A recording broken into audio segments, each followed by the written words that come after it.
This podcast is a member of the Voices of Wrestling Podcasting Network. Visit voicesofwrestling.com to hear the rest of our great podcasts, as well as show reviews, columns, opinions, and updates across the world of wrestling. This is Rocky Romero of New Japan Pro Wrestling, and you are listening to the Super J Cast.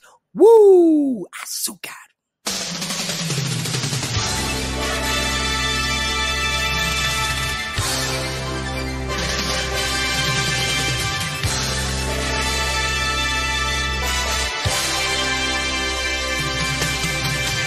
Hello everybody and welcome to the Super J-Cast. I'm Joel Abraham, joined by David McDonald. David, how are you? We are fantastic. No, all right. We're okay. We're good, right? Well, weather's getting chilly. It's getting a little chilly out there. You know what that means? It means the holidays are right around the corner, and that means Wrestle Kingdom's right around the corner. So I guess we're all looking forward to I thought you were going to that. start talking about festive Starbucks drinks there. Well, festive Starbucks drinks as well. I know that you're indulging in a few over there. What's your favorite one so far? I really enjoyed was crushed up candy cane sprinkled on the top. Wow. You're going top shelf, my man. You're going top shelf. Those things are a little sweet for me, though. Like, I always wind up feeling very ill in my belly after I drink one of those. I get really bad indigestion afterwards. Yes. I can't have a lot. Like, I can't get a large or a venti or whatever the fuck they call it. I can't do it. I wind up throwing half of it out, and like I just never feel right. I never feel right the rest of the day. Not good. I tell you what, we have a Starbucks that's near us that has a line 24/7. And yet we have another coffee shop that's right around that same Starbucks. You know, a little independent place, coffee's fantastic. It's 1,000 times better. And I'm like, I don't understand people sometimes. Like, is it just the convenience of a Starbucks? But how convenient is it when you're in a line that's, down the block? And there's a place right there that's better coffee. I don't know. Yeah, I don't even like the taste of Starbucks coffee. I like their gimmick drinks. Like, if they bring out a new flavour of sugary monstrosity, I'll try it. But if I want an actual nice cup of coffee, I just drink Americano. I like black coffee, and I'll go elsewhere for that because I don't think the black coffee at Starbucks tastes very nice. I like a latte. I mean, I'm a pumpkin spice latte kind of guy.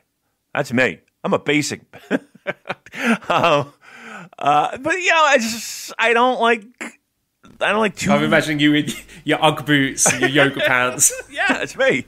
That's exactly what I'm wearing. Your pumpkin spice latte. My pumpkin spice latte. We go to the pumpkin patch. That's me. That's me. I can't get into the super fucking crazy drinks. Like when I order, I gotta. Like, I'm just like, Cheryl, what do you want? And she has to give it to me in pieces. I want a mocha latte, extra funk. Like, that's shit. Just give me a fucking vanilla latte. It's fine. Perfect. Perfect. So you're not ordering any of the unicorn gimmick drinks then? I don't even know what that is. What are they doing? Is it just like multicolored? It's a craze that sort of permeated the entire sort of snack industry where just anything bright pink and blue with like sparkly shit on it is unicorn flavored stuff. So they've got it, unicorn donuts, unicorn ice cream sundaes, and unicorn frappes at Starbucks. No. I've had one just out of morbid curiosity. I couldn't tell you what flavour it was. I nearly lapsed into a diabetic coma after drinking it. But I know. There you go. What did it taste like? What are the flavour? I don't know. It tasted like sugar. Right? I mean, like what? Like, can I have unicorn flavor? What is that? What is the unicorn flavor? What does it? What does that taste like? It's for idiots who like to take photos of this shit and upload it to Instagram, like me. So, well, you see, again, they saw me coming. You try and fucking downplay the wonderful content that you provide for your millions of followers. Are you talking about my steak photo? The steak photo was great. Yeah, when you were at the Brazilian steakhouse. Yes, looked wonderful. Then you had your big. Was that then you're eating the chicken, and you're all cavemaning it up. Oh yeah, my Korean fried chicken. That was on Mally's, wasn't it? With me, with yes, the Life of Thought. There, 4 different flavors of crispy Korean chicken wings. Oh, what a great day that was. See, it's not so bad being stuck in Bangkok. I know you like to shower me with sympathy, but you see what's going on in the Instagram feeds, and come on, it looks pretty good. You must be a bit jealous. Listen, you're not putting you crying in a bathroom on your Instagram feed. Not yet, anyway. Let's give it a few months. Right. I just want to be alone. Just leave me the fuck alone. No, I love you. I look forward to that new content every day. And so does Cheryl. We love it. And the baby one, well, we did the, I saw, well, you sent me the Street Fighter thing. That was hilarious. And then you did the one with the books. Look, I'm telling you. It's between that and the girls with the nice breasts that happen to be wait staff at some fucking joint in Kansas City, I think it is, or in Kansas State. She's got nice breasts. She's got great breasts. Listen, I didn't say that she didn't. I'm just saying that this is my feed. My feed is littered with breasts. It's getting annoying. It's not annoying at all. It's very nice. But imagine you all are like, look at all these tits I've got to look at. This is rubbish. Right. Oh, great. Let me guess. More boobs. Right. But they're all like, I don't know. I guess you got to know that that's part of the deal when you get a job there. But I don't know. I don't know. I don't know. My thought process is that don't you just want to be a waitress or don't you have to be put up on out on display all the time? But I mean, I would think they know that going in, right? I mean, it's not like they open the doors and it's like, oh my God, I can't believe this is it. I mean, they say it everywhere. I don't know. I guess if you if you got that if you're built like that, I probably would want to work there. I'd show it everywhere. My goodness. What are we talking about? What are we talking about? We're 2 weeks in a row. We're talking about... It's like one restaurant. But it's their entire feed their entire wait staff are these college-age girls that they're in the shortest of short shorts. And... They tie up the little flannel shirt or whatever, and the Bronskis are out, and but every picture is this. It's just I don't know. I guess it's like a local Hooters. I guess I knew a girl who used to work at Hooters. There's a Hooters here in Bangkok. I've never been there though. No, I should go, shouldn't I? Yeah, we need a field report. The food is horrible. To be very clear, the food is horrible. You're not going for the food. Here's the thing, though. Here's what I found the weirdest. I've only been there once because I knew the girl. Actually, we were probably there maybe 2 or 3 times, should I say. But people who bring kids there. People bring their kid. It's like mom, dad, and, we're just going to... there's a fucking Olive Garden right across the street. Or, a Outback Steakhouse or whatever the fuck. Go there if you're looking for a chain restaurant. You're gonna go to. Why would you take your kid to a Hooters?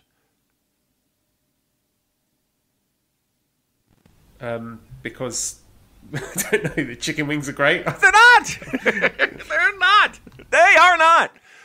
In fact, they're probably some of the worst wings I've ever had. Probably some of the worst wings. You know what I mean? I just never understood that. I don't know. I don't understand that. All right. I mean, is Hooters? Would you just consider Hooters a? What's the word I'm looking for? I don't know if inappropriate, but is it? I would think Hooters is inappropriate for a, I don't know, a 12-year-old. Am I out of my mind? I'm not exactly in a hurry to take Esther to a brunch. Let's put it that way. Right. I mean, it's got to be your pick has got to be a bit slim. Again, if you're a guy or a girl that, you know, or even a guy and a girl going together, who knows? I mean, it's not like it's like a fucking sex den. Let me be very clear. But I don't know. It's just a weird dynamic that I don't know. I'm not bringing my kid here. I don't know. Maybe I'm out of my mind. Maybe I'm a little olden fashioned. Who the fuck cares? Go to Hooters. Eat the dumb wings. I don't care. We're not gonna get sponsored by Hooters, are we? Yet another source of money just going up in smoke, Damon. Did we lose all our sponsorships? Yeah, it looks like it. Unless I've forgotten to do an ad read again, which is Possible. a strong possibility. I don't think we've got any more. Yeah, we've ran off everyone. No one was using the MyBookie code. Right. Keeps, I don't know. Who knows? Well, here's the thing with the MyBookie, right? So, like, we would do the reads, but like their website wasn't mybookie.com. It was like it wasn't even in the copy, so I had to go find it, and it was like there's no mobile. There's Someone said mybookie.com all this time. That wasn't even the website. No wonder they fucking. I know it wasn't. And like they had no mobile app. So I'm just, I don't know. I'm not downplaying. I mean, listen, we got $7 from home. What are we complaining? How many portions of wings is that going to buy me at Hooters? I don't even think one. I don't even think one. I don't think you can get a portion of an appetizer, a teaser sampler for that price. And that's another thing I did. I do remember. Everything was fucking expensive. Everything was fucking expensive. There's a Hooters right in Shibuya. Right. Right. I nearly went there. I nearly went there too, and I was like, I am not going there, guys. You're out of your mind. Because, again, we have people that were in the group that, you know, picky eaters. And it's just like, ugh, no. I'll see you later, guys. I'll meet up with you. Where are you going to be? And you know me, my patience level gets fucking whittled down to nothing at that point. And I'm just like, I'm out. I'm going to leave and bye. I'll see you in 2 hours. I'll see you at Corkin. Bye. I got to go. And I'd rather just stare at a fucking wall at that point. Actually, you know where I went. I went to the fucking British pub. Oh, the Hub. Yeah. No, not the Hub. The Algate, is it? The place we went to before? You had to go up the stairs? Is that the place where we first met? Yes. Oh, yeah, I remember that one. Yes. Oh, and memories. That was so fun. And remember fucking Kyle... We're like at least 5 beers in, and Kyle's like, "Let's go to go to the fucking Follies club, Follies party." I'm like, "Are we going to Follies? Let's fucking go to Follies." Yeah. He's egging us on. We're like, "Fuck it, let's fucking go to." And then we walked right by it, or we literally walked right by it. But then we walked around the corner, and we're like, "Wait, we're right back where we started from." And it was like if we took 2 steps to the left, we would have been there. And then we went in. It was packed. Everybody was smoking too. And I was just like, okay, you're fucking shoulder to shoulder with a lot of people. Well, if nothing else, from time to time, that photo will pop up on my Facebook. Like, you know, when they do, hey, do you remember this? Those sorts of posts, and that photo of all of us with Bad Luck Fale and your scared face, and that always makes me smile. So, I thumbs up to Kyle for making us go there. Yeah, that was fun. I mean, honestly, see, that's the kind of shit that Kyle is great for. Like, Kyle's the guy that will be like, all right, fuck it, let's go. Like, the first time, not the first time, but like the first day I went there one time, you know, we always meet at the Hub. First night. That's just like the central place. We get there, and of course, we're pounding hard. And he's like, let's go fucking play some... I want to play batting. I'm going to get a batting cage. I'm like, what? You've never played baseball in your life? He's like, mate, I want to get fucking in the batting cage. And I'm like, all right, well, let's go. So we're all hammered. We go to the fucking Tokyo thing, and they had the mall thing, and they had batting cages and all kinds of shit, like from the 5th floor. We get in there. We're just fucking, like, it's 2 o'clock in the fucking morning. We're in a batting cage, hammered. Good times. I miss it. This is the first year in a long. This is like the first year in like 5 years that we won't be there. That really blows. We'd be playing. Well, no, it doesn't, because Wrestle Kingdom's going to be shit this year. If you listen to other, I'll stop that sentence. Whoa. If you know, you know. If you know, you know. New Japan's rubbish. It's all shit. Everyone's crap. Well, I will say this. On a scale of 1 to 10, how excited are you for Wrestle Kingdom this year? I would say 8. An 8? Which, yeah, and it's usually higher than that. Usually it's a 9 or a 10. Yeah, I'm probably in the 7s, maybe even 6s, 7s. And I think everything has to do with it. You know what I mean? It's not just that New Japan's had a weird year. It's not just that. It's everything. And I mean, like, I would be excited to be going. I'd be excited to see you. It's all that. So it's all that leads into, it kind of skews the number a little bit. But yeah, I'm sure we'll get into it. The one thing I was thinking about, though, during the week was our year-end awards, Joel. I know those are words that... No, they're cancelled. No one deserves any awards because everything is terrible.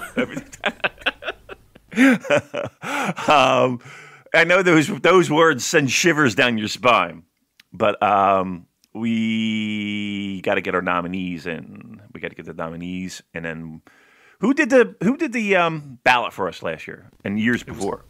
Comms Pete. That's right. I'm going to send him an email right now while I remember.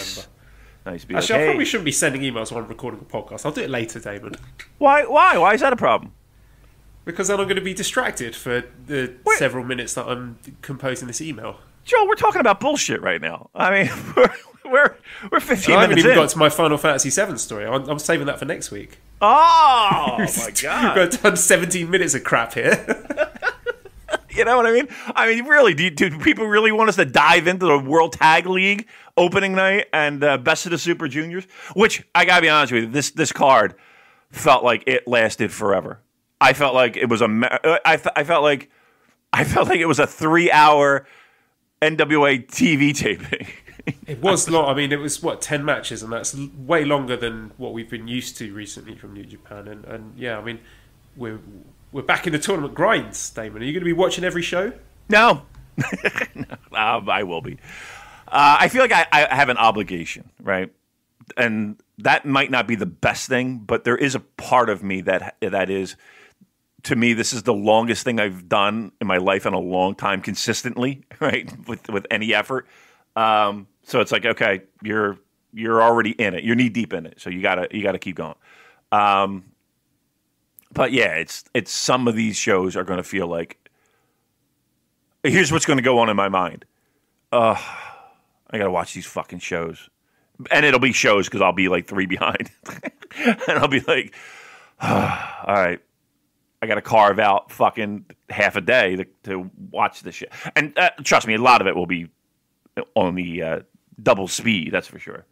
But yeah, I was going to say that as well. I mean, I think Best of the Super Juniors is going to be appointment viewing for me, but World Tag League could very well be a next day double speed job for certain matches at least. There's a lot of stuff that's just not hitting the mark for me. And again, if these shows are if show 1 is any indicator, I mean, you're in for 3-hour shows. How long was this show? Was this No. This one was unusual because it was both World Tag League and Best of the Super Juniors. Everything else up until the final night, if I'm not mistaken, is going to be either World Tag League or Best of the Super Juniors. So it's going to be from here until the final night. It's going to be 5 or 6 match cards. Okay. So, all right, that's good. That I'll take. That I can stomach. Yeah, I mean, I was going to say, I like what I've seen so far. I mean, people like to shit on the World Tag League, but I think it's been getting better in recent years. The matches so far in this tournament pretty short, quite engaging. I think if it stays like this, it's going to be good. We had a hot crowd for the first show. I liked having the World Tag League Best of Super Juniors matches alternate. Although, like I said, that's not going to be happening again until the last night, I think. And it's refreshing to see a bunch of guys that I haven't seen wrestle for a while, whether that's the returnees like Fale, God, Finley, Hinare, or the juniors, who it feels like it's been a while since we saw them. And I mean, I think I need a bit of a break from the top of the heavyweight division, so I think I'm going to enjoy this.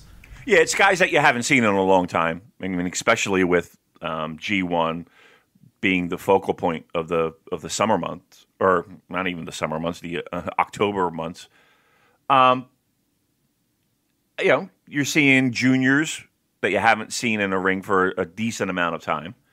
And you're seeing guys that have returned, from excursion, or not excursion, but from, quarantine, where, it feels good to see. I mean, listen, not many times in my life where I'm, like, excited to see G.O.D., right? Or I'm excited to see David Finlay, or I'm excited to see... Yay, it's Chase Owens and Bad Luck Fale. But it was nice to see Fale, you know what I mean? Like, I like Robbie Eagles a lot, and it was great to see him too.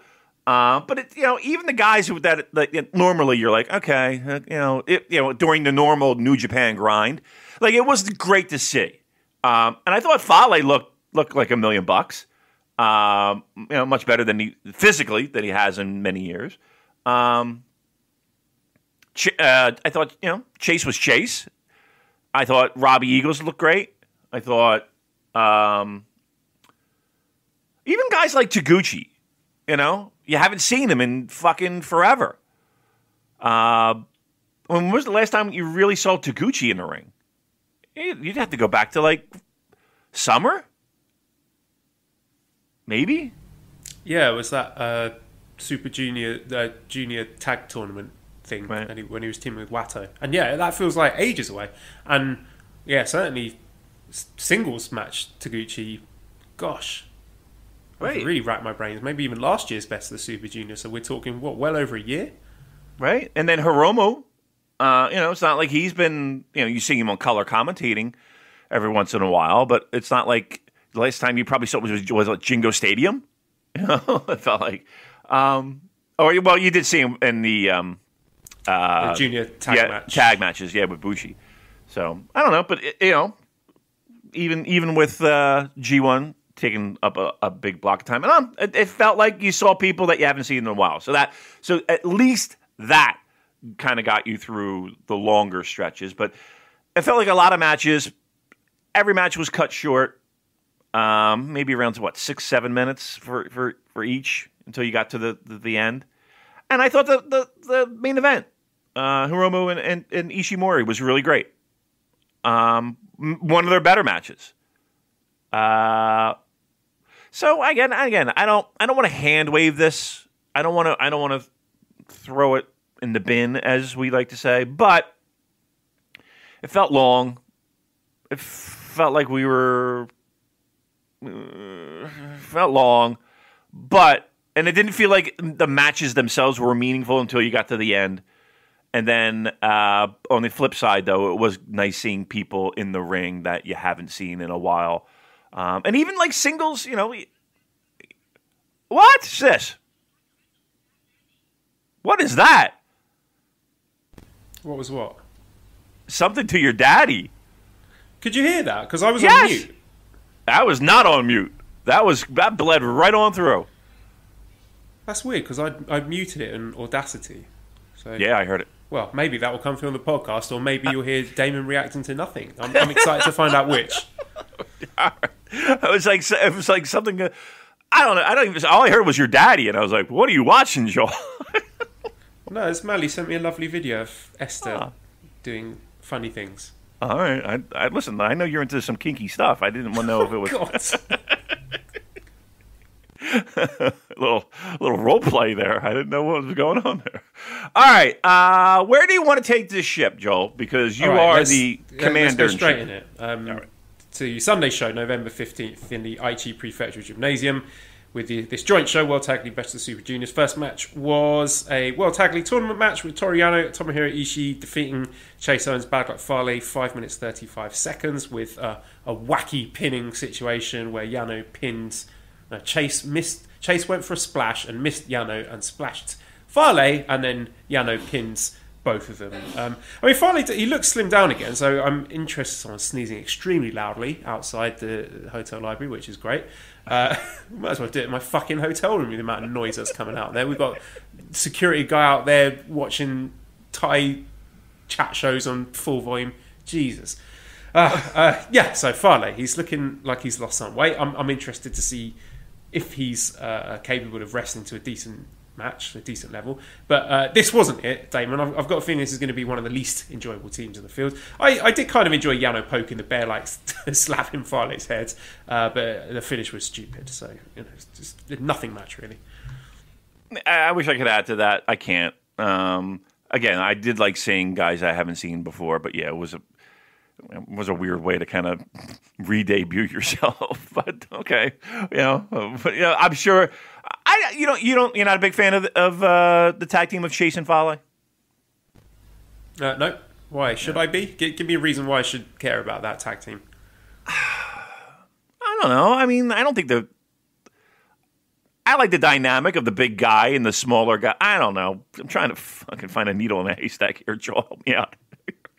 They're okay. I mean, I think there's a lot of positive to be found in the World Tag League, but this ain't one of them. Not for me, at least. All right. I don't. Look at me being the negative one for a change. I know. Jeez. I was like, well, I mean, again, maybe it was just more for me seeing them again for a while, and I was happy to see them, and that could easily wear off in 3 or 4 days. So don't fucking chisel that into a stone and granite. Yeah, I'll be miserable about them in about 3 or 4 days. So don't worry. All right, let's talk about the second match, which was Best of the Super Juniors 27 tournament match with Master Wato defeating Yuya Uemura, who's a late replacement for Yoshinobu Kanemaru. 4 minutes 14 seconds with the Tenzan Tombstone Driver. Look, I'm a defender of Master Wato, but he hasn't been great since his re-debut. He's been okay. He's been a bit shaky at times. He wasn't bad in this match, for the 4 minutes it lasted.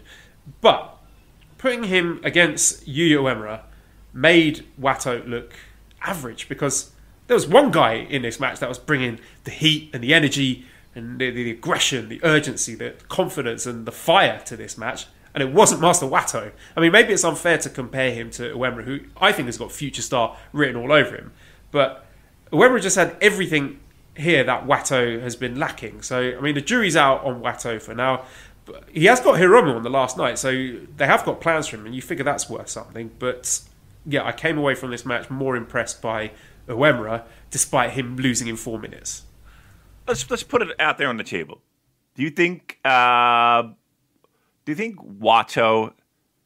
is a bad pro wrestler? No, I just think he's lacking in confidence at the moment, and that's a big part of being a good professional wrestler. Okay, so but minutes ago you said that Uemura is better than Wato. Like as of right now, you would take him over Wato. Yeah. Okay, you figure Wato's had how many more years of experience in ring, singles matches, excursion, the whole 9 yards. Maybe 2. Okay, 2 more years. It's not all that right. much. In pro wrestling years, if that seems like a lifetime. Feels like a lifetime. I don't know. Look, we talk about the gimmick a lot, and you're right. He is a guy that is lacking confidence, right? But I can't imagine, is confidence really making like before he left for Excursion, Joel? I did not see this guy. I feel like I saw a completely different guy, because everyone was excited when he left, and when he was a young lion, lots of people just thought he was going to be a star. Me included. How many times did I sit here and be like, I can't wait for him to get back for Excursion. I can't wait. He's going to be somebody. Is it the gimmick? Because he's not the same guy that left New Japan Pro Wrestling and has come back. He doesn't feel like the same guy. I think it's too early to say. I mean, I'm just coming out with my hot take based on a 4-minute match. So, ask me again at the end of this Best of the Super Juniors tour what I think of Master Wato, because I haven't seen enough new evidence from the last time we ran the table on him after his match at Jingu, which wasn't good. But my point was more that Uemura is an absolute stud, and by having the two of them wrestle each other, it made Wato look poor by comparison. I don't know if it was just me that felt that way. What did you think of the match? I agree. I agree with that assessment 100%. But that for a guy who was all in on Wato before he became Master Wato, I'm left scratching my head. I don't. Yeah, I mean, maybe there is something to that about having basically a 4-minute squash match, but coming out of it looking worse than the guy you squashed. Right. I mean, that's something. I think that's. I can't sit here and say that Master Wato is a bad pro wrestler. Like I find that very difficult to say and or believe. But there is something that is just not there. I'm really trying to think. And I'd have to rack my brain, and I would love to hear some feedback on this. Is there a guy that has come back from excursion who has fallen this hard since his debut, re-debut, whatever you want to call it, than Master Wato?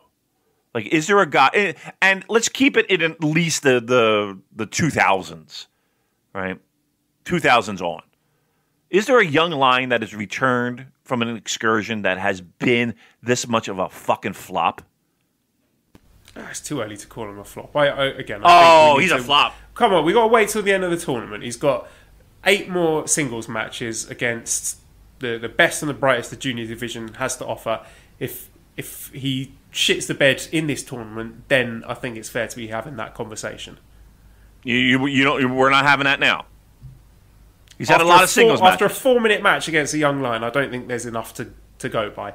I watch these matches. I've got to try and have an interesting angle for each of them. So that was my angle. It wasn't my intention to sort of cut my losses with Wato and say that he's a busted flush or anything. Just I feel like he's had lots of chances. The juxtaposition of him and Superboy Yuya Uemura was quite jarring. All right, I'm saying I'm ready to cut my fucking losses. All right, let's do that.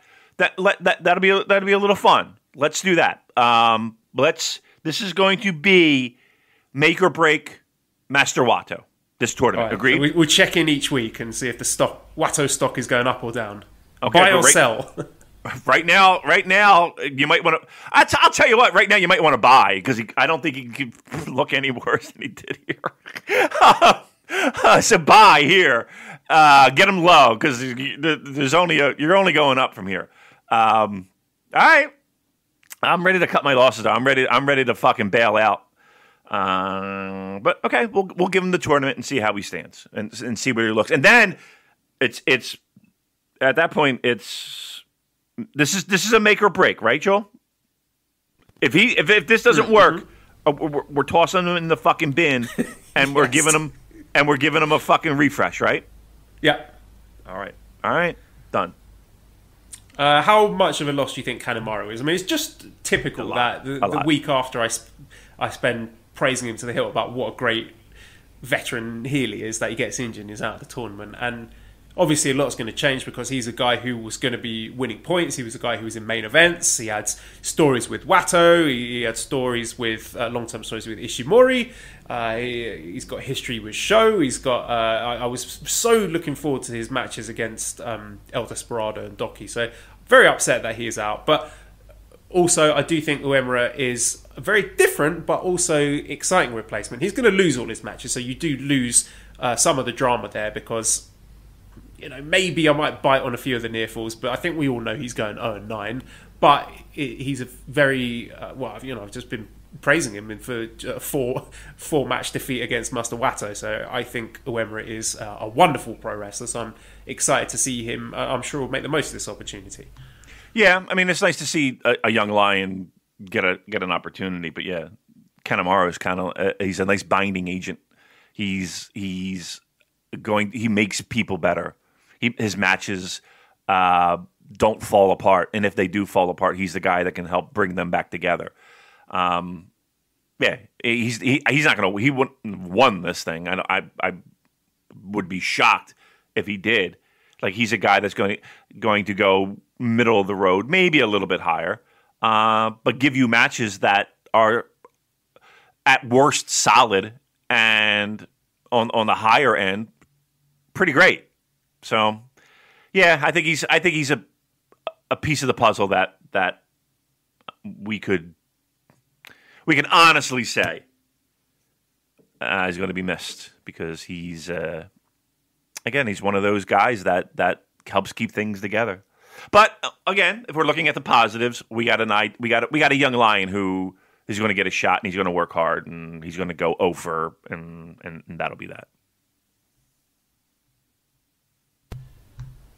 All right, so our third match then was back to the World Tag League with the team of Jeff Cobb and Great-O-Khan defeating Toa Henare and Hiroshi Tanahashi in a mere 2 minutes and 28 seconds. Cobb pinned Henare after a tour of the islands. And I said, Damon, that Jeff Cobb should go back to this finishing move, the old name it had when he worked in Lucha Underground, when he was Matanza. And this move was called Wrath of the Gods. And then he could call it Wrath of Khan. Nice. Yeah, I like that. Good dad joke there. Anyway, so we revealed in this match that X is Jeff Cobb. He's O'Khan's tag partner. He's a new member of the Empire, which no surprises. I mean, we called it last week, as plenty of people did. But what I thought was interesting is that Cobb actually has, in the 2 times that he's wrestled Will Ospreay one-on-one, he's beaten him both times. He's got a win over him at Madison Square Garden in the Super Show thing that we went to, and also in the G1 this year. So it'll be interesting to see the sort of power dynamics in that group, given that Cobb, in terms of the match results, is the top guy in that faction.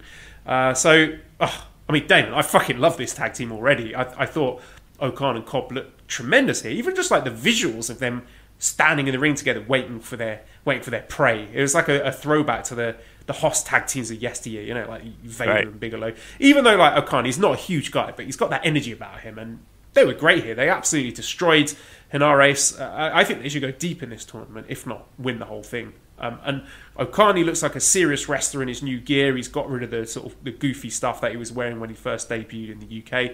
And heel Jeff Cobb is a badass. And well, the big question here, Plebber says, do you have any better names for this new tag team than Khan on the Cobb?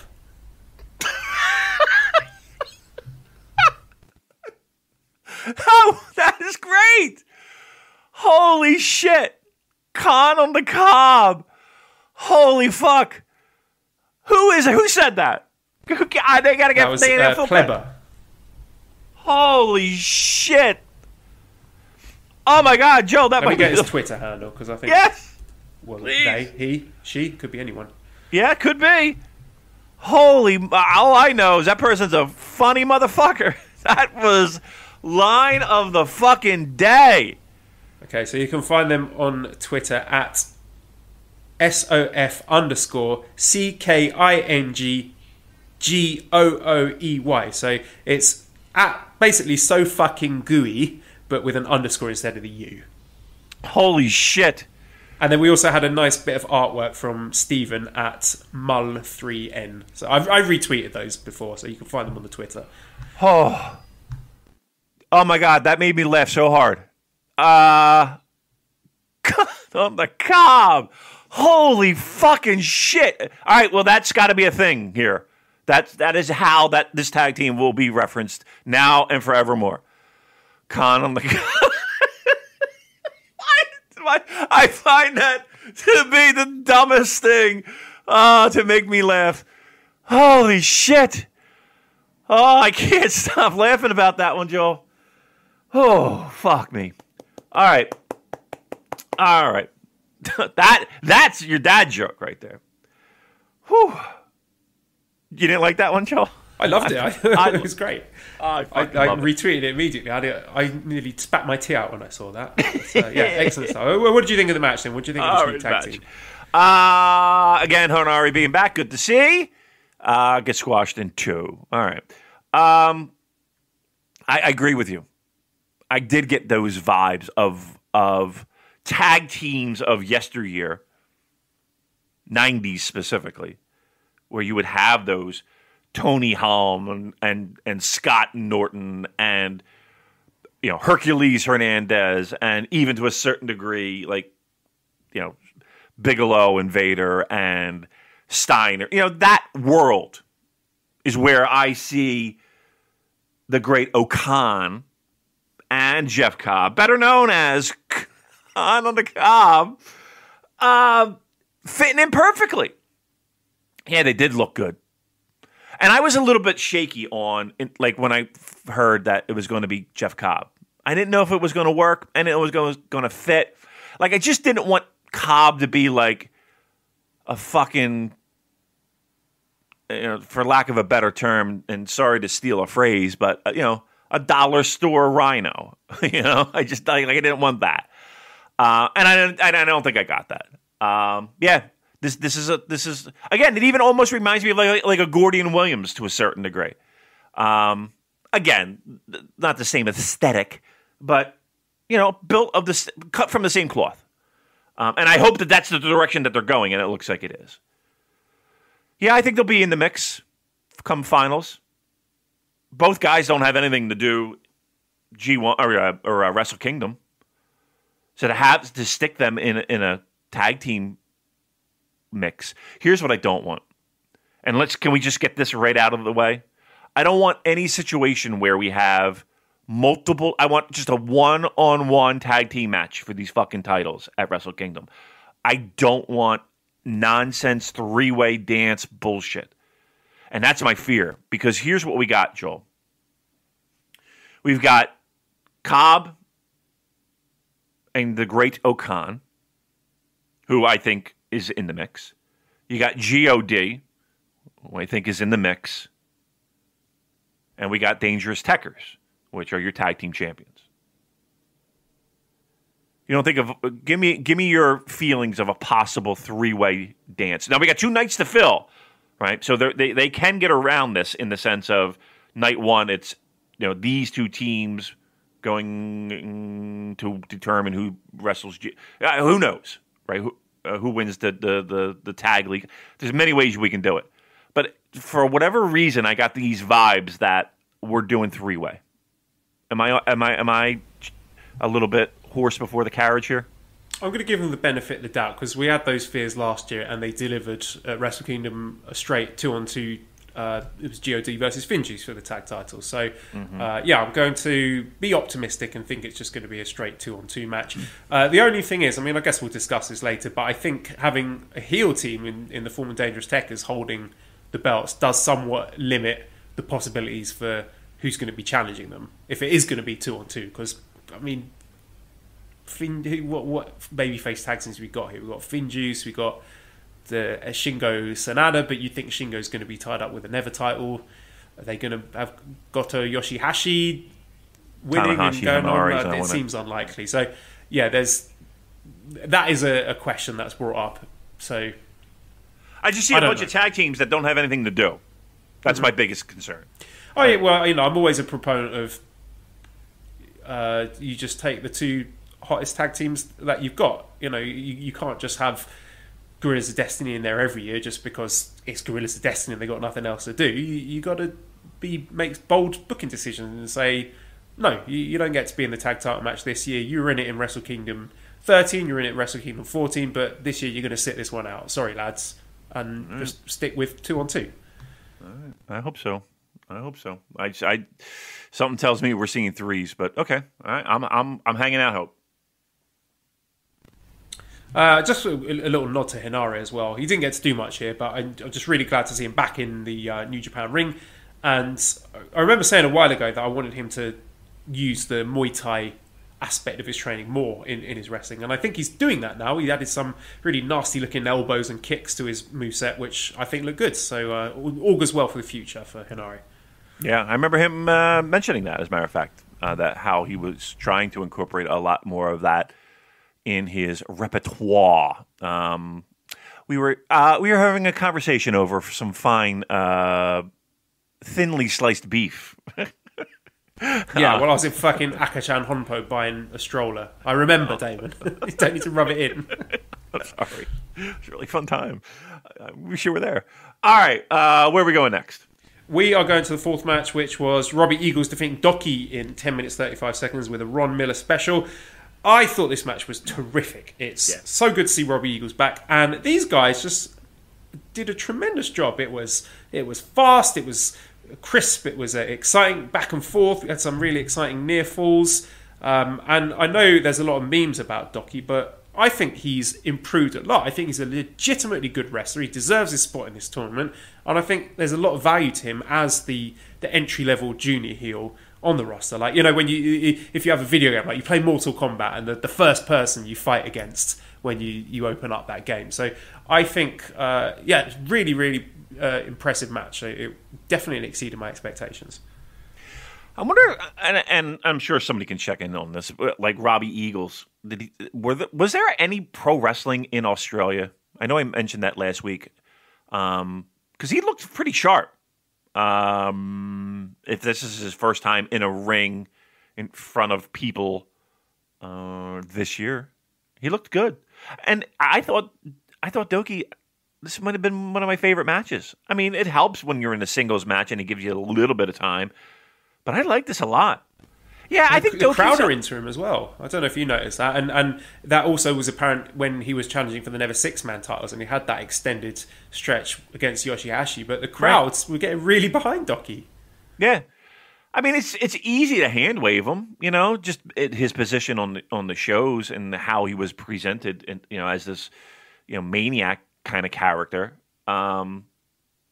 It's easy to kind of fucking dismiss that, but like I'm more interested not on the in Super J Cast. We do not. You know, that's why we have so many people tuning in and giving us ad money, because razor sharp analysis like this. But here's the thing though, like for me, I would prefer, like, I have my eyes a little bit more focused on him than I do Master Wato. Like I think there's more upside with Doki right now than with a Master Wato. Like, I want to see him in singles matches against, I don't know, Sho or Bushi or El Desperado or Taguchi. Like, to me, those matches seem by a mile more interesting than Master Wato matches. Like, are you looking forward to Master Wato Taguchi? Are you looking forward to Master Wato? I know I'm on this Master Wato kick, and I'll get off it eventually. But are you looking forward to Master Wato versus Bushi? I'm not. Are you? But Doki, I am.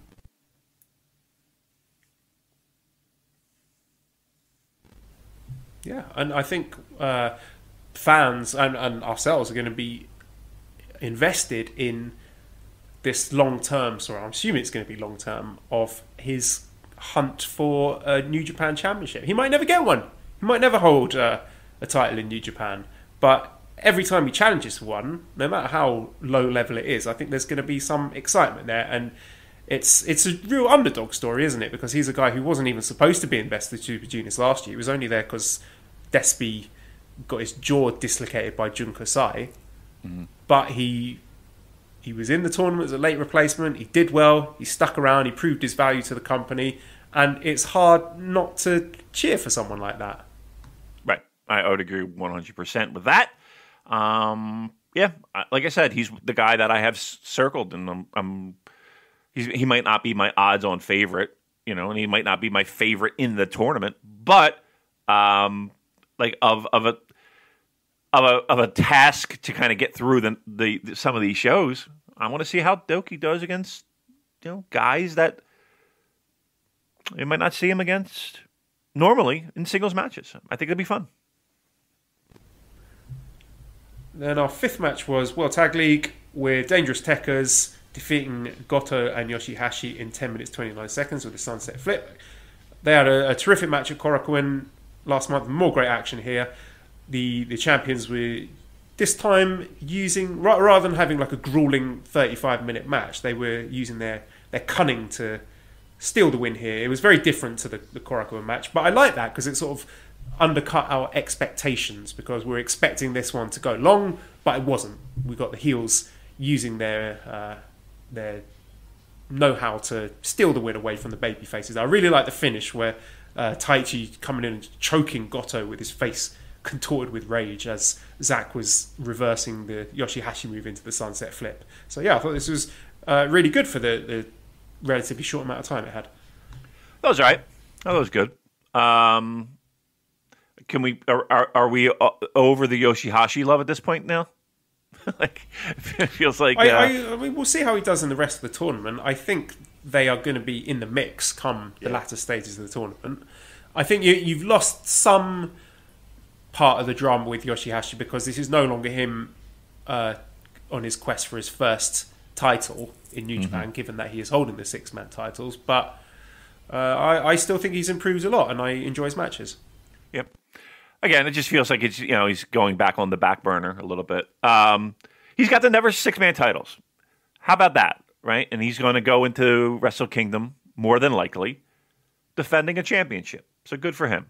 First time walking out that entrance ramp holding some gold. Not bad. There you go. Took you a while, but all right. Good job. How long have Zack and Taichi been tag champs? It's been a long time, right? Been Yeah, was it Dominion where they won the belts? Something like that. It's been a while. I'm not good with math, but yes, I think they. I don't think they win this tournament. I don't think the champions ever do, but nice to see them going into Wrestle Kingdom holding gold as well. I don't know. I felt like I feel like this match, when it was all said and done, kind of put a final stamp on, okay, Yoshihashi and Hiroki Goto are not challenging for these titles again anytime soon. Yeah, right? it's a pretty clear. That's what it felt. Dangerous Tekkers are the superior team. Right, and we're moving on. Like that, like when this match was over, that was my feeling of, okay, that's over. We're moving on here. So because often they also use these tournaments for guys to get their win back, and they didn't here. Right, which kind of surprised me actually. So yeah, I thought maybe we would see that, but I feel like that officially puts the nail in the coffin for me. Sixth match, Best of the Super Juniors. Sho defeated Bushi in 10 minutes 20 seconds with the shock arrow. This was fine. I was a bit disappointed actually, because I have very high expectations of Sho in this tournament, and I had a lot of high praise for Bushi as well in the junior tag title match a while back. So I was expecting more here, and it wasn't bad. It was just forgettable. How long did this go? Like 4 minutes, it felt like? No, this was 10 minutes. 10 minutes, 20 really? seconds. That wasn't bad then. Okay.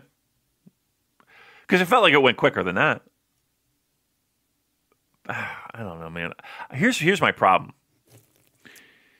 I think Bushi does well in situations not where he can be hidden, but when you get him into opportunities where he's got to carry the entire weight of the match along with the guy he's in the ring with. I don't think he comes close to a lot of the other people that are in this tournament. Like, I feel like Bushi's like when you put him in a tag situation, it feels like you can kind of hide his weaknesses. But when you get him in straight singles matches, I don't know. I don't necessarily feel that's his strong point.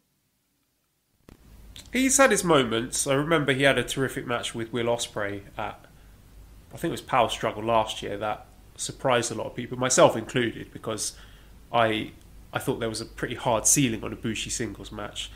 But he was in there with Will, though. He was in there with Will. I mean, that was true.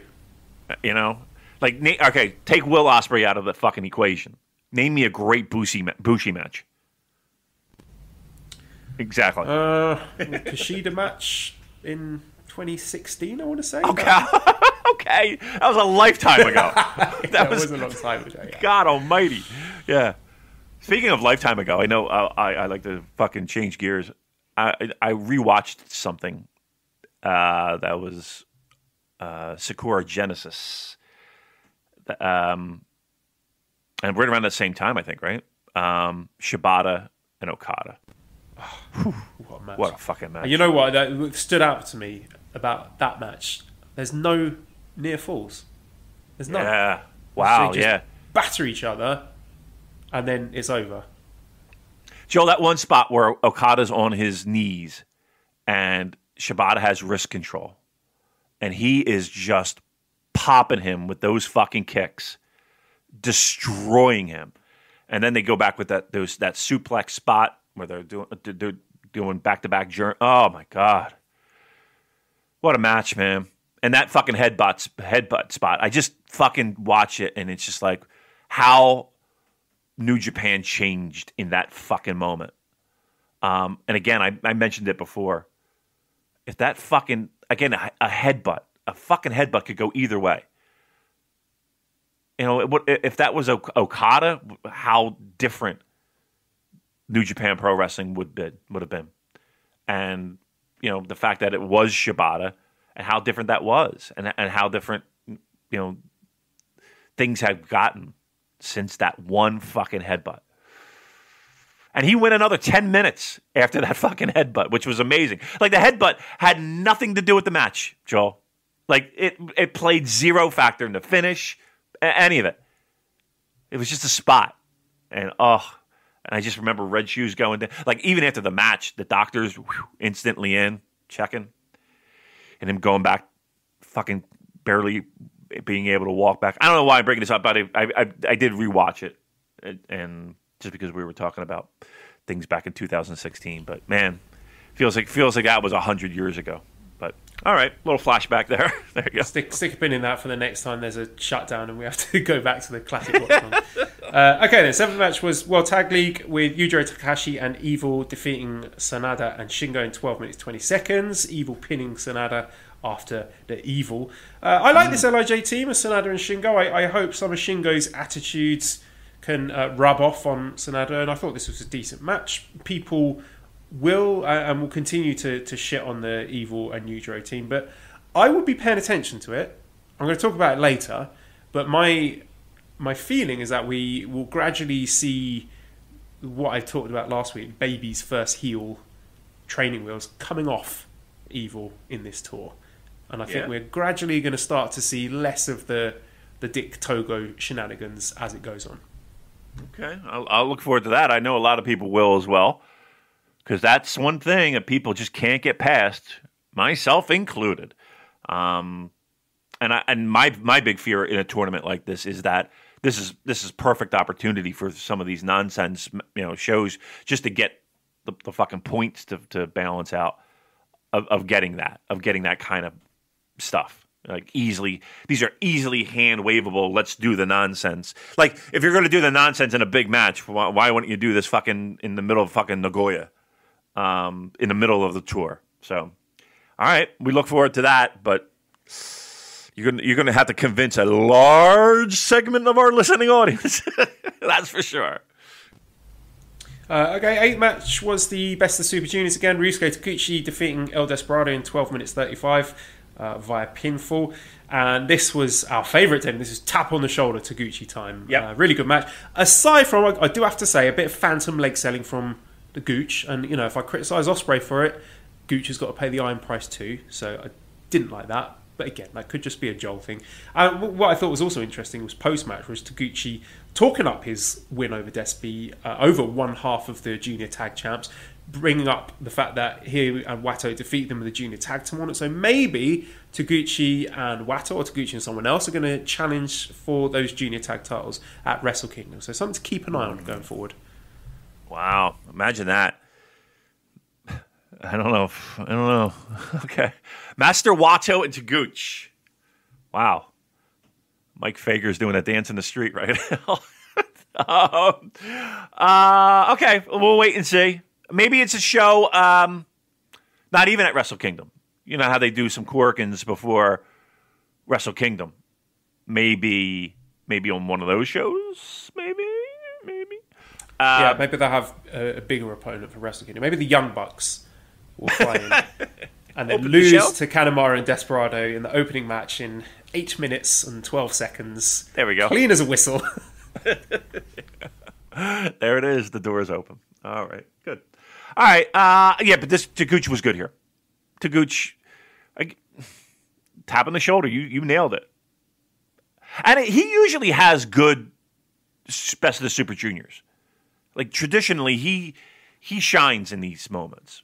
And there's been plenty of times where he's made it to finals where he's had blowaway matches. Like, just really fucking great matches. Matches where people talk about, or at least have it in the conversation of match of the year. Match of the year, so. He's good when he needs the motivation, I guess. And I wish we could see this more during the year, but maybe I've said it before. He's probably the smartest guy in the fucking company. He doesn't, one spot during the year is where you see really work hard to gooch, and the rest of the year he's doing the multi-man tags. Smart guy, probably smartest guy in the fucking business. I would love, actually, now that we've brought him up, for Rocky and Taguchi to reprise their Mega Coaches team. They would be good challengers for Kanemaru and Desperado for Wrestle Kingdom. I dig that. How long do you think Kanemaru is going to be out? I think it'll be back by January. It didn't. Okay. That was my only concern. I just want to make sure that he'll be back before Wrestle Kingdom and there's no multi-man schmaz title situation. Well, if he's not back, you can just slot Doki in there. Although, I don't know if you could just hand Doki a New Japan championship like that. We'll figure it out. I tell you what, okay. I'm looking at a picture here. I know we're on for World Tag League final match right around the corner, right? I cannot get over Tama Tonga beardless. I cannot get over it. 1996 Rocky Maivia. He really does.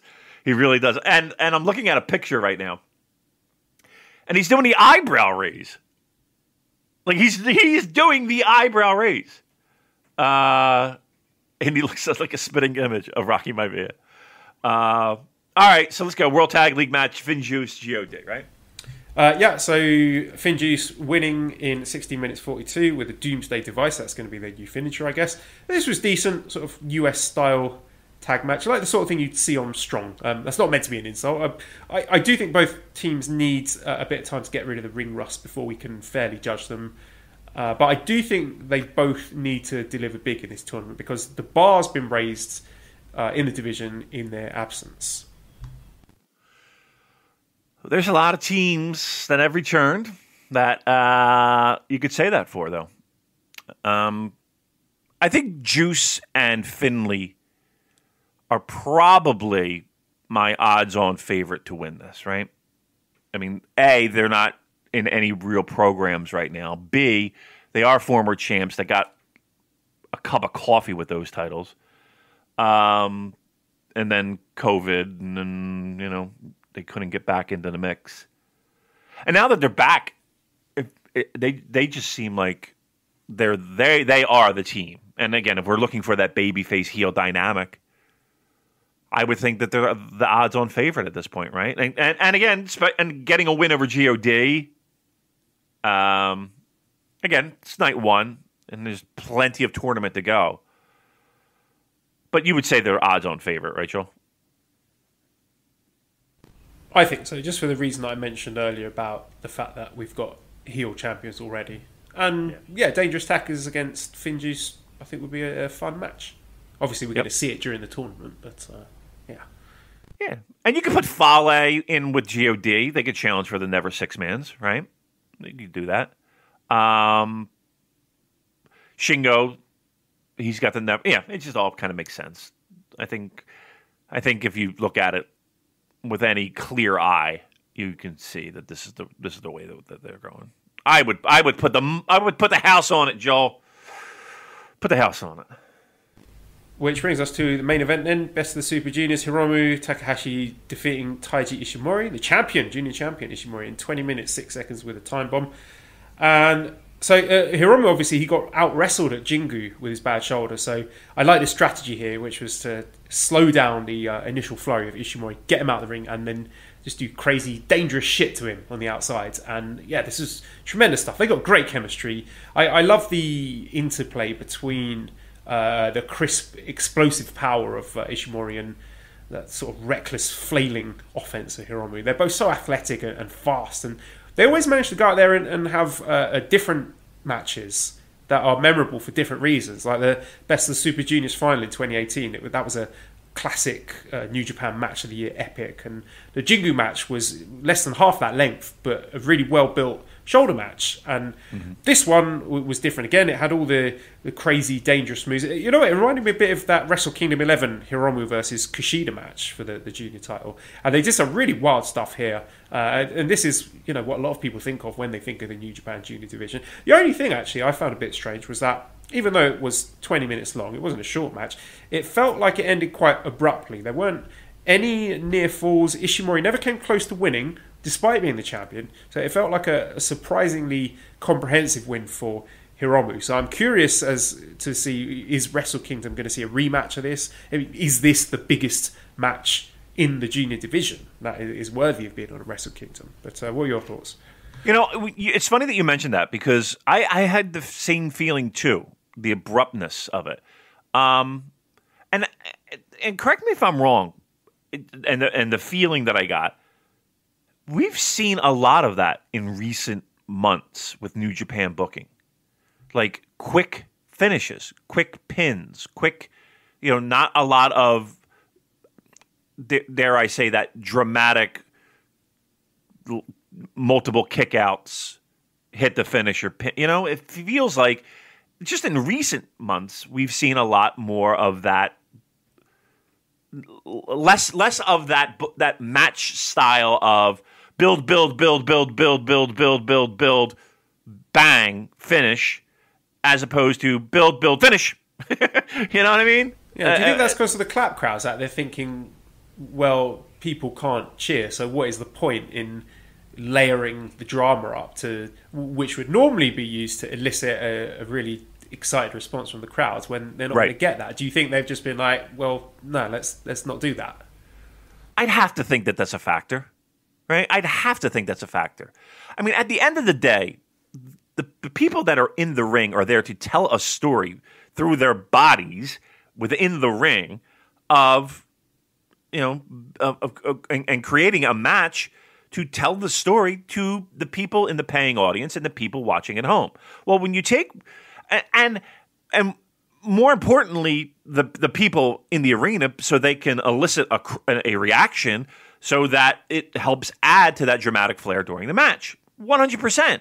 I mean, again, everything that they do in the ring is for that. Whether it's, veterans saying, "Hey, buddy, slow down in the ring. Take your time. Blah blah blah. Let things fucking resonate. Let the people digest what you did.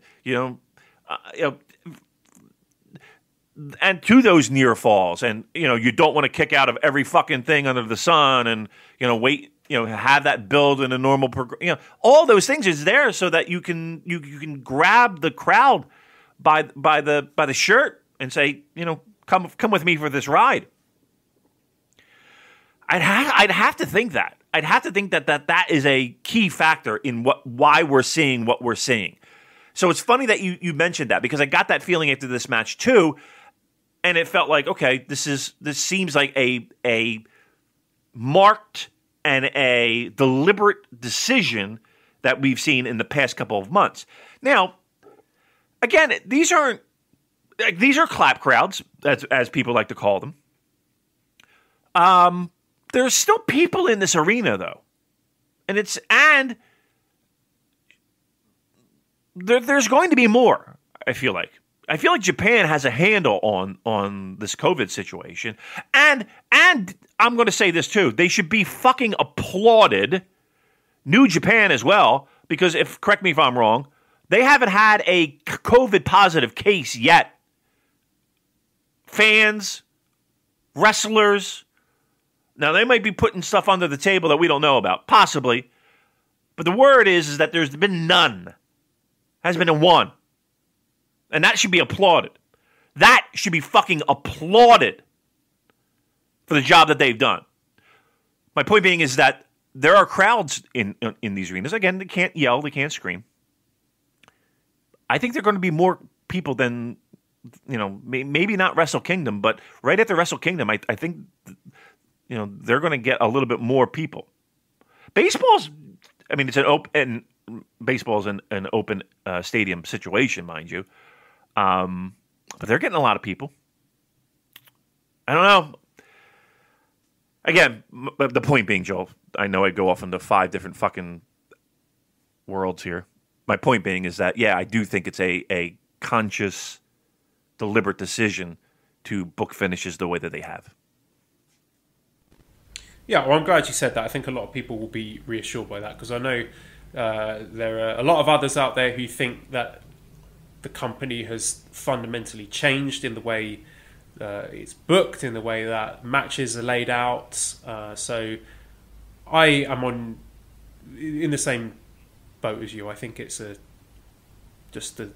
of the byproducts of a crazy year. Like I went into detail last week. The booking has had to be compressed because they lost a ton of shows, and the fact that there are half capacity crowds who are not allowed to cheer, it makes total sense to me that you would adjust the match style accordingly. And I think come 2021, hopefully, fingers crossed, when the world gets back to normal, then you're going to start seeing 100% of the New Japan that you know and love. You go back to Wrestle Kingdom 14, which was everything that I love about New Japan. They're not just going to be looking at that thinking, hey, the wildly successful formula we had, let's not do that anymore. Let's completely change it. Right. It seems like a bit of reactionary to think that's the case. There are right, and we mentioned circumstances. Right, and we mentioned it last week, Joel, where, I'm sure that there are guys, especially guys at the top, that, said, yeah, it's a big godsend for them. They're probably loving this. There's a great opportunity to sort of hit the pause button. Yeah. Yeah. Yeah, they don't have to kill themselves in the fucking ring in front of, half-empty arenas. Why would they do that? It's so they're gonna try new things. They're gonna try things that might not always stick. And as much as, what was our biggest complaint pre-COVID? That they had all these guys in this middle batch that, we'd love to see them kind of rise up. And we got that. We got that this year. If there's any positive in 2020, that's a New Japan positive. Now, you may not agree with the fact that some people got that rub and were elevated. But I think that's a good thing given the circumstances and the cards that this company was dealt with. I think they made the most of what they had, and they had the balls to do it. They could have very easily said, okay, let's just continue on the same path. Again, some of this stuff has stuck and some of it has not. I'm trying to be very clear here. There are times where I come on this fucking show and I'm like, this fucking thing was not for me. But I always know that there is an asterisk. It's 2020. I don't think it's going to stay like this. And I give them credit for having the balls to fucking at least try something new. Again, has everything stuck? No. But they had the balls to try it. I appreciate that. I did say this back in when we reviewed Dominion, that as far as I'm concerned, this stretch, they're playing with house money. They've got nothing to lose, really, because the shows are going to sell out anyway. From what I understand, New Japan World subs are as high as they've ever been, so it's not as if people are so disgusted by, I don't know, the interference and run-ins or ref bumps or whatever, that they're cancelling their subscriptions. So apart from what I think is a noisy, I don't know, is it fair to say a minority of Western fans? What other metrics have we got? Grapple averages going down, is that really something we want to pay too much attention to? Not for me. And again, I'm not one of these people that is going to live or die by the business aspect of things, because at the end of the day, I want to see a product that is exciting and creative and fresh and puts on good wrestling. I'm not that interested in what the bottom line is financially for these companies, but at the same time, I think it's important to read the room and see, given the hand that New Japan have been dealt with all the COVID situation, it would make sense to me, at least, to take some risks and try and elevate. You know, we've got to see what the guys that we usually rely on to be delivering the 5-star classics, what they've been doing this year. So Okada, his job this year has been get over Will Ospreay as a top heel. Naito's job has been to get Evil over as a top level heel, and guys like Sanada, Ibushi, his job has been, and Ibushi and Tanahashi, their job has been getting over the tag division, get over Dangerous Tekkers. So it's understandable to see why the average match ratings might have dipped a bit, but you also have to understand why that's happened and what the intention of that is, and I think it will reap dividends for them in the not too distant future. Yep. And I'll go so far as to say this. You put Shibata and Okada in an empty arena, and you're going to not have the same reaction as you would watching it with a packed sumo hall. When that opening guitar strum of Shibata's music hit, you heard the crowd just go, whoa! Those crowds were fucking on fire. Livid. They couldn't get enough of that match. That helped that match elevate. And I don't know if people would talk about this classic pro wrestling match if you put that in a fucking empty warehouse, with a voiceover. It's a different dynamic for sure. So that's not to say the match wasn't fucking great. It was, but there is something to be said about a noisy, ravenous crowd that was eating up every fucking spot. That helps make a pro wrestling match a great pro wrestling match. Japanese Retro Game Center says, was the opening Best of Super Juniors Tag League the best show of the year without any titles on the line? For what it needed to accomplish, I say mission accomplished. There might be a couple of G1 shows that I think peaked higher than this, but I thought it was a really enjoyable, albeit long. I was feeling it by the end, but I thought this was a very good show. I thought this was a good show. I don't know if I'm going as far as very good show or the best. What was the best show of the year? With no titles on the line. With no titles on the line. Huh. I'd have to really think about that. I mean, it was a good show. Don't get me wrong.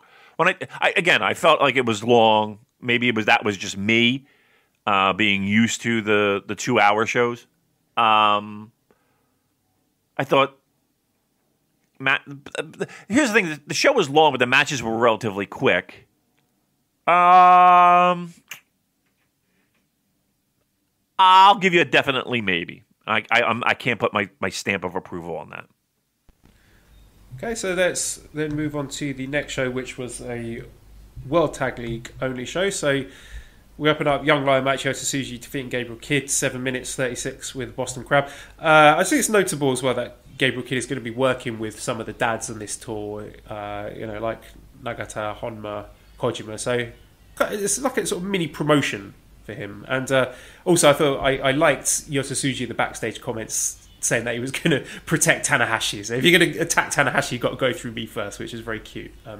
But yeah, I don't have too much. I mean, you've seen this match a million times, so I guess we go straight into the World Tag League tournament matches. Guerrillas of Destiny defeating Chase Owens and Bad Luck Fale in 10 minutes 7 seconds. Tamatonga beating Chase Owens with the sharpshooter. What do you think of this one? I like the idea going into it, right? And I think we're going to see a lot of these. What is there? How many different Bullet Club teams are there in this fucking thing here? There's 3. Yeah, so we'll see a couple of them. On paper, I thought I was more. Let's put it this way: on paper, sounded sexier than the actual going through the process of. I thought it was okay. I didn't think it was horrible by any stretch. I thought it was a okay match, unmemorable. I don't think anything like it was okay. Like, what do you remember of this match, Joel? Well, the only thing I could say that might be notable, if there does turn out to be some sort of Bullet Club Civil War in the future, this might be a moment you go back to and think, so this is where the Seas of Discord first started to show between Farley and Gorillas of Destiny, or between God and Chase Owens, or whatever. But I could just be, reading too much into that. Is that the Jado stuff? Yeah, because Chase and Farley were quite outraged after the match that Jado attacked them with a stick. Yeah. I'm sorry, I don't have a take on it's hard, that. isn't it? It's hard to have an angle for every interesting takes on all of these matches. Yeah, it was a match. It was fine. Here's what I know. I know that Fale and Owens are what? They lost both their matches now, right? Correct. 0-2. Yeah. All right. God 1-1. All right. I guess my underdog spoiler Fale and Chase Owens need to pick up the pace here. All right. Yeah. I guess if you're going to take anything from it, it's that little the fact that Jado fucked up and interfered. Okay. All right. All right, third match then was Yoshihashi and Hiroki Goto defeating Khan on the Cob. Goto pinning O-Khan in 30 minutes 41 seconds with a Goto Nishiki, and it was kind of like a fluke win, wasn't it? It didn't hurt Khan on the Cob. They were, O-Khan was in the ring ranting and raving like, you escaped this time. They weren't soundly defeated by any means. It was more like Yoshihashi and Goto squeaking out the win there. Yeah, I'm just a little surprised. I mean, I know that they do that in tournaments to kind of keep people level, keep people interested in teams until the end.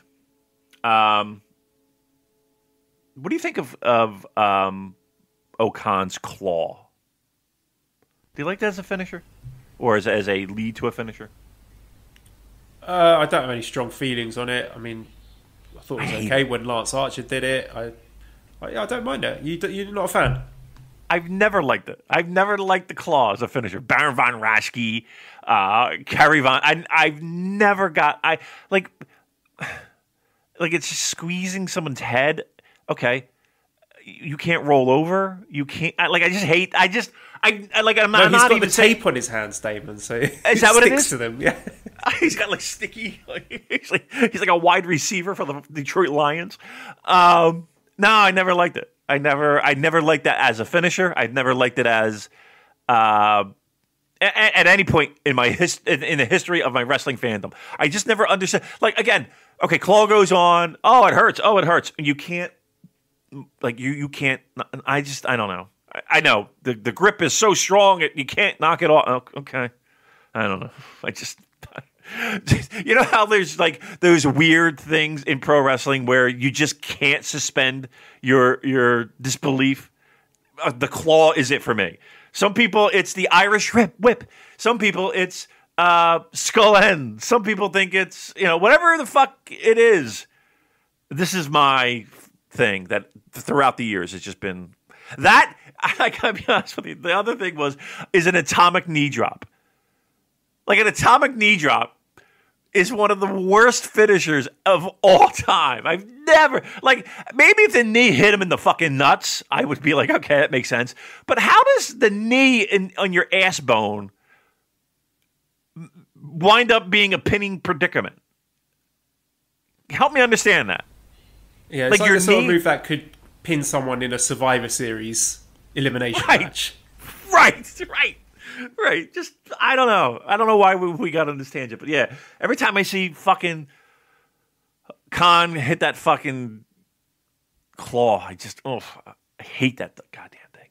I hate that thing. Yeah, I prefer them with Khan throwing the opponent into the Tour of the Islands. I think that's a cool finisher. And I'm sure they'll work out some cool tag stuff as they go on in the tournament. Fourth match then was Yujiro and Evil defeating Finjuice in 12 minutes 11 seconds. Evil pinning Finlay with the Evil. And I think this is sort of proof of concept here. I think Evil's getting better at coming up with more creative finishes. This is something I praised El Desperado for before in the podcast, and now we're seeing it with Evil. Like in the finish of this match, he directed Finley's landing of the springboard prima nocta in the right position to shove him into the ref and then do the dick punch and the Evil. And it's, it's not a massive change from what we've seen before, but it is a bit more. Well, bear with me, it's more fluid. It's less. Oh, look at what I just did, everyone! It's less jarring. There were no stupid, nonsensical red shoes ref bumps here. The heel bent the rules, used his cunning to get one over on the baby faces. In this match, in the closing stretch, there was no Dick Togo interference, right? No choking, despite them being against the reigning World Tag League champions, the former IWGP Heavyweight Tag Champions. Dick Togo was not involved at all. It was Evil using his cunning to get the win by himself. So he's still cheating, but it's not bash you over the head with it cheating. And it's baby steps, Damon. You want a really spicy prediction from me, right? Yes. Evil versus, I don't know, let's say Sanada at Wrestle Kingdom. Evil wins clean. Okay. No dick punches, no dick togos, no nothing. Nothing with a dick. No. All right. Look, I know Evil, and correct me if I'm wrong, because there was a lot of pro wrestling that I watched in a little bit of time. Evil shoved Finley into ref, correct? He shoved Finley towards the ref, and the ref turned away for a second to protect himself from getting covered up from the collision. Yeah, and then whilst the referee had his back turned, Evil punched Finley in the dick and then did the Evil to him. Right. I don't know. I mean, that's a real. I kind of feel like we're in the same world. Well, there's not interference there, and there's not a ref bump there. So those are things that people. The ref didn't go down, but the referee is highly distracted. The referee didn't look like an absolute. Yeah. Again, baby steps, Damon. This was not Red Shoes getting lightly shoved into a turnbuckle pad and then requiring medical assistance for 10 minutes on the side of the ring. So again, I'm not saying that this is some sort of wrestling masterclass. I'm not saying that Evil is suddenly a Wrestler of the Year candidate. I'm saying baby steps. Like you want some analysis and insight here. I'm saying in this tour, watch his matches very closely, because I think those training wheels are starting to come off. Not completely. I'm not saying he's going to be turning into Ricky the Dragon Steamboat come December, but that'd be awesome. Yeah, we're baby steps. All right. I'm marking these words down. We'll keep an eye out for Evil. I'm going to go so far as to say this. And again, you're looking for those baby steps, those incremental steps to kind of shy away from this. I'm going to say flat. When's the next show? When is today? Is today the next show? Tonight? The next World Tag League show. Oh, I just closed closed the tab. Put you on the spot. I was so excited to tell you that my finger slipped. All right, but no, there's no show today. The next World Tag League show, I think, will be Thursday. So Wednesday will be Best of Super Juniors. Thursday will be World Tag League, and they're quarantined. All right, so on Thursday, everyone keep an eye out for Evil. Let's see. I'm going to say that we're going to go hard the opposite way. I think we will see bullshit aplenty come this Thursday. Well, so they are against Gorillas of Destiny, so there's a big asterisk there. Would you like to bet $1 on this? Sure. I mean, honestly though, like in all seriousness, do you not think that there is some significance in the fact that they beat the reigning World Tag League champions without having any of the Dick Togo strangling stuff?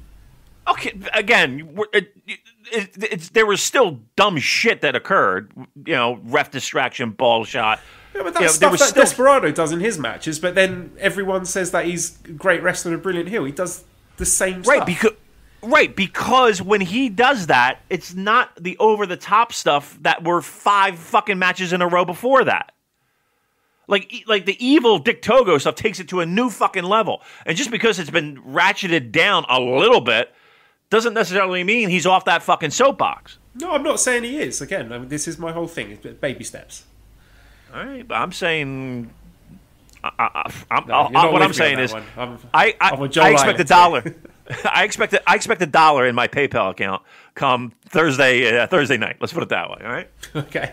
All right. That's fair enough. One other little thing. I think David Finlay needs to work on his promos, because when he's standing next to Juice Robinson, and Juice Robinson is delivering one of his, classic, brilliant, baby-faced, foul-mouthed rants, and David Finlay's just there, sort of shrugging at the camera, saying, "Yeah, I agree with what you said," and walking off. He's got to be doing more there, I think. Yeah, it would be nice, but I will say this: that's tough competition.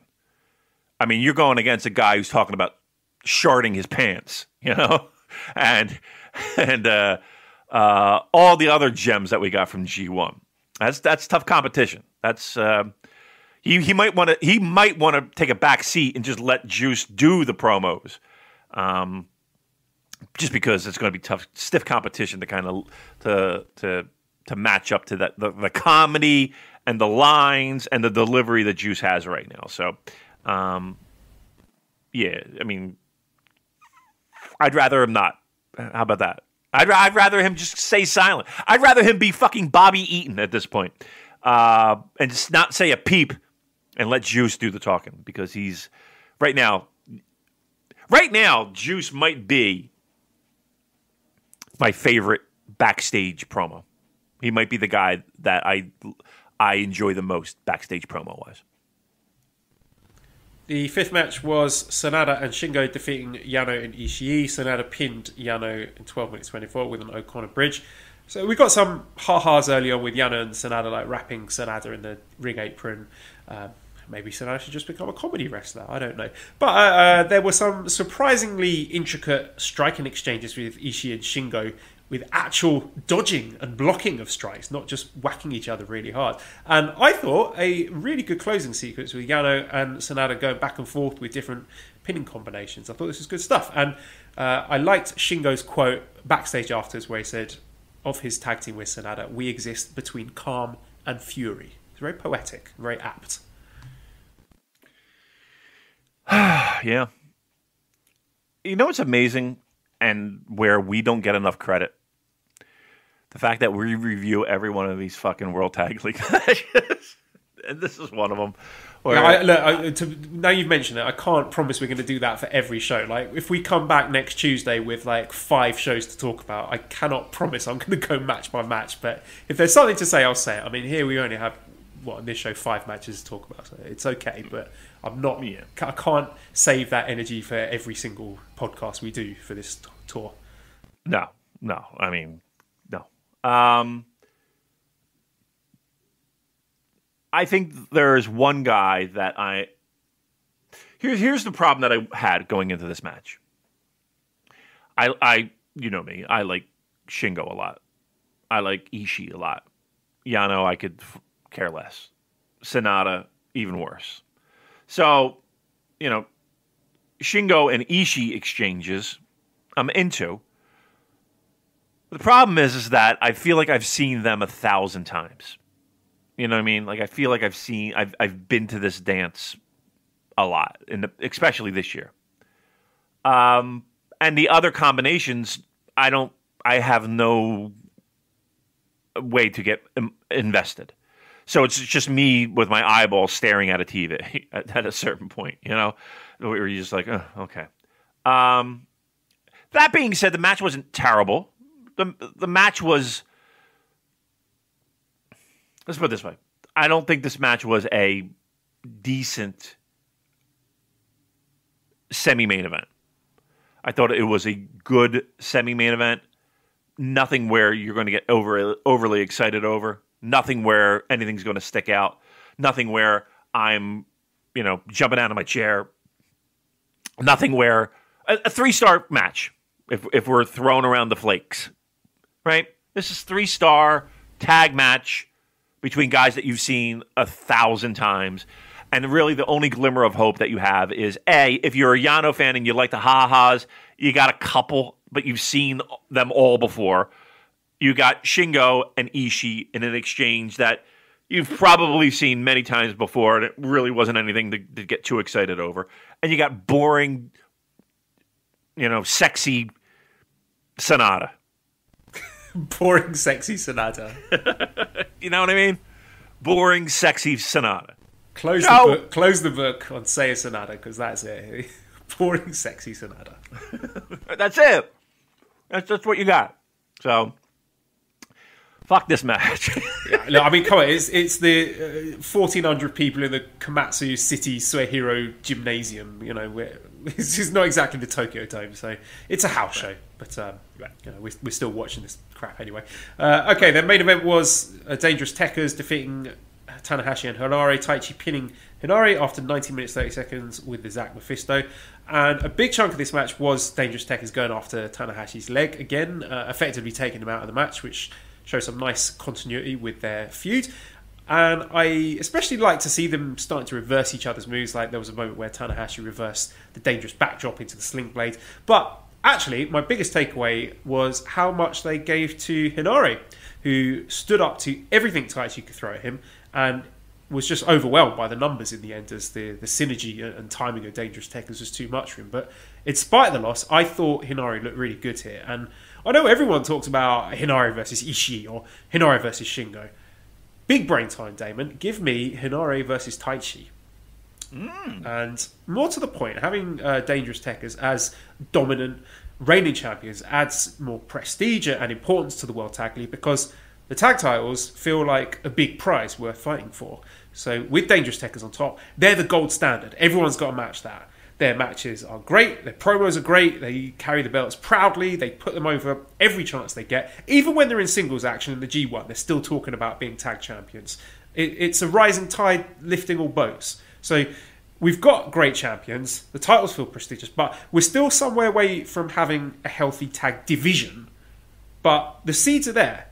I've seen enough so far in this World Tag League to believe that it could be a strong division, because it's not just about Dangerous Tekkers. It's about having 4 or 5 other teams in the division who can do what they're doing and build that chemistry, work on those tag moves and put over the division. Speak like you're proud of being a tag wrestler and you want to be a tag champion. So Dangerous Tekkers, they're doing their part. Golden Aces did their part earlier in the year. Goto Yoshihashi did their part in being quality challengers last month. I want them to keep it up in this tour. And now it's on the FinJuices and the GODs and the Khan on the Cobbs, Shingo and Sonata, etc. They've got to do their part too. But in the post-match promo, Zack was saying that Dangerous Tekkers have saved the division. Before they came along, the belts were show pie, they were crap. But now they mean something, and he's not wrong, is he? He's not wrong. Not wrong. And everything you said is great. I agree with. Look, you go down that roster in World Tag League, you know, taking Dangerous Tekkers out of it. I mean, you have 3 or 4 teams that are at the very least interesting and, you know, legitimate contenders for a tag title. It doesn't feel like it's just this mix mash of bullshit. I mean, you I wanted to say the Empire, but now I had to pull back because it is Khan on the Cobb.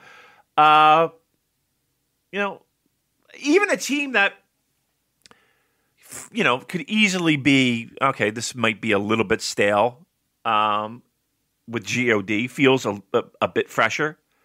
Sonata and Shingo I can get into. Even Yoshihashi and Goto. Again, on paper, it's very easy. I think we're conditioned to be like, but then you got to be like, whoa, wait a minute. Yoshihashi's had a really fucking good year. That's not a bad tag team. Yeah, I agree with you, man. It's up to them to carry that fucking torch. FinJuice, GOD, all those teams that I mentioned. The tag division has been really a bright spot this year. It's been a bright spot this year, and that kind of is part of that idea of the middle of the card getting the spotlight and getting the shine. Dangerous Tekkers have led the way on that. I'm thrilled. I'm thrilled that the tag team division for years always been one of those fucking situations where what more can they do something with it? Can they just pay attention to it? Can they treat these belts? Look, let's put it this way. I'm taking this any day of the fucking week over the dregs that we had before with Doc Gallows and Carl Anderson. and the fucking Kingdom, right? Come on, we had some pretty fucking dark times with those tag belts, and we were fucking dying to have like something like, anything was better than what we were getting. I think we did good. I think we're doing good here. 2020 is the year of the tag team, and I think we're doing real well. So what you're telling me, Damon, is you do not want to see a return to the World Tag League for Brian Breaker and Leland Race. What? What do I want to see? No. You don't remember them in the 2016 World Tag League? Who? Brian Breaker and Leland Race. They got 6 points. No? Not ringing a bell? A few months ago, I listened to you and Colin talking about them on the Purocast. Can I listen, I'm getting old. I'm getting very old. And my brain doesn't quite work as well. I'm going to literally Google World Tag League 2016? Yeah. Right? Yeah. There's some fucking teams in this one, Damon. Oh my gosh. See, this is why I cannot... I won't have people bitching about, oh, the World Tag League's rubbish, because you compare the lineup this year with this 2016 lineup, and fuck me, we've made some progress. All right, so here's 2016. War Machine. I liked War Machine. I think they fit in real well in New Japan. Brian Breaker and Leland. I do not remember this team at all. I swear to you. I couldn't pick them out of a fucking Police lineup. All right, I'm going to play this. I'm just checking what I say.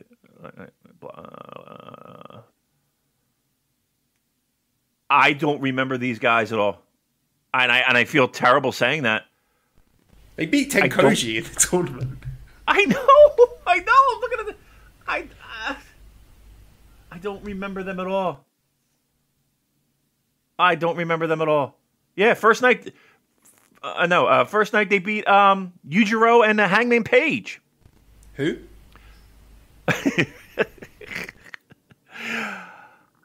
These were NWA guys. Did they come out with like I'm telling you, man, I swear to you, I have no recollection. So yeah, your point is made. Billy Gunn and Yoshitatsu. Bad Luck Farley and Bone Soldier. So look, I know I complain about Farley and Chase Owens, but it could always be worse. Now I'm going back and watch. I'm looking at pictures right now. Wow. Go back. Listeners, share us your favourite memories of Brian Breaker and Leland Race. Wow. I'm telling you, I do not remember them at all during World Tag League. And now I got to go back and watch all these matches. I'll give you a full report next week. No, I'm not going to do that. I don't remember that at all. Wow. Whew. Well, 2016 was what? 5 years ago? These were Harley race guys. I guess, yeah, NWA stuff. Yeah. I'm telling you flat out. And again, I'm not even saying they're bad. I have absolutely no fucking recollection of watching these guys in World Tag League. They might have been the greatest fucking thing since sliced bread. I do not remember a moment with these two fine gentlemen in World Tag League. So now I have to go back and watch this. Why did you bring that name up? How did you find this? What did we do shows on this? Me and Colin? Yeah, the reason I was listening to that is because if you might remember our classic watch-along thing, I picked the GOD versus GBH 2016 World Tag League final as one of, well, probably GOD's best match. So I went back and listened to the Purocast episodes, and yeah, you were talking about those guys during that show. It was a good listen. Did I like them? I can't remember. I can't even remember if I liked them. I'll go back and watch a couple matches. And again, I'm saying this as I just do not remember it. I do not remember them in the ring at all, not a bit. Like when you said the names, I'm like, I don't even know what you're talking about. Wow. Okay, let's go back and watch it. Everyone go back and watch Brian Breaker and Leland Rice in World Tag League 2016. Right? Yep. All right. Let's give it a watch along. Now, earlier in the week, or last week actually, I got into an interesting discussion with Dave Meltzer about one Hiroshi Tanahashi. Now, Tanahashi, after this main event, he said his backstage comments were simply this. He said, "It's clear right now that I'm useless to New Japan." Big Dave said that the way Tanahashi has been used this year is, and I quote, promotional malpractice. Where do you stand on it about Tanahashi's use in New Japan in 2020? Again, I feel like here's a guy that has been arguably the greatest pro wrestler in our lifetime, and arguably one of the greatest pro wrestlers of any lifetime. In a year that has been difficult at worst, or at least difficult, and extremely difficult at best. I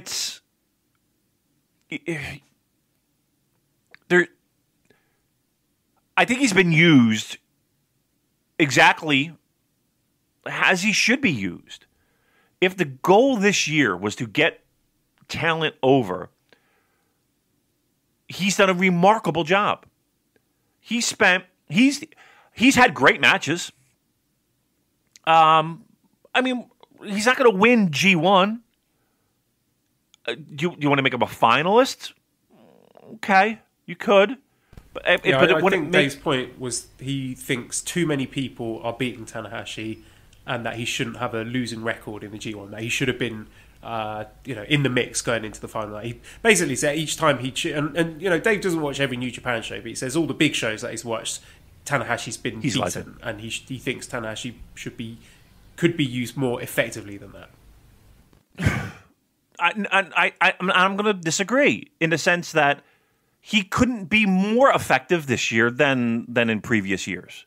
Like, again, if the goal is, and I think everyone can agree that the goal of New Japan this year is, let's get through this fucking thing, number one.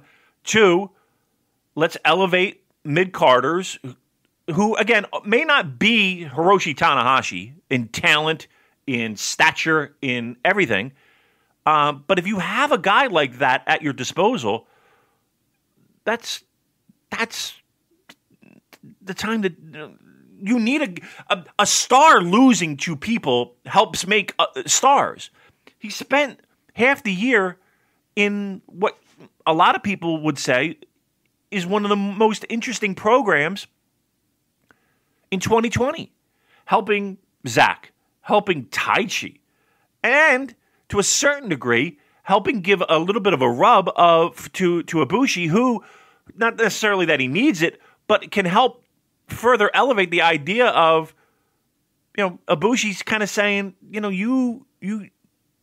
I need you to pick up your game. No. I'm the biggest Hiroshi Tanahashi guy on God's green earth. Did any of those losses ding Hiroshi Tanahashi's worth to anyone in their eyes? Like, the guy is Teflon.